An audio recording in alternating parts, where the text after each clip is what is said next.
Hi and welcome to my digital story. Referring to myself as being disabled or even just functionally impaired or by any other term that sets me apart from the status quo still does not roll off my tongue over 4 years after I've suddenly lost most of my vision and sense of taste and smell in an accident. I feel observed and vulnerable if I let slip that I'm different, so I try my best to prevent that. Of course, there's nothing inherently wrong with being different or disabled or functionally impaired, but I notice that people treat me differently, they look at me differently once they find out, or once I tell them that I'm disabled or functionally impaired in this sense. Or perhaps I just convince myself that they treat me differently.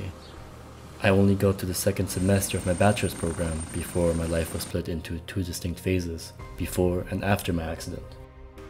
As you may notice, I really love cycling, and following my accident I had to take a break from that.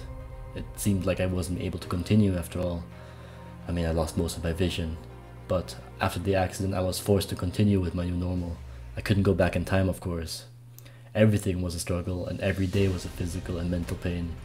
Even just finishing my bachelor's degree seemed like a silly pipe dream at times, and the institution I studied at and its inflexibility and inaccessibility contributed to that sentiment. The university buildings and libraries that I had grown so accustomed to after months and countless hours spent in them, they suddenly felt foreign and hostile. The courses I took, the stairs I had to climb, the doors I had to open, the digital systems I had to navigate, everything felt like they were designed to keep me and others like me out of the university and out of education, places that had initially welcomed me with open arms. Sure, there are laws that govern accessibility, and universities generally pride themselves on being tolerant, accessible, inclusive, but unfortunately the practice is a far cry from what is promised on paper.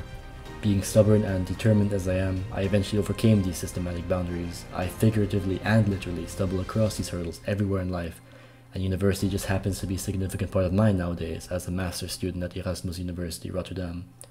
I've come to accept my condition and new limitations, and I've learned to overcome them with significant effort, despite the apparent institutionalized forces working against people like me. I feel like I beat the system on hard mode, not because I wanted to, but because I had no other choice. It's a constant and never-ending cycle of struggling and adapting from my end, and I wish it was more of a two-way dialogue between me and the university, so as to effect positive change within the institution.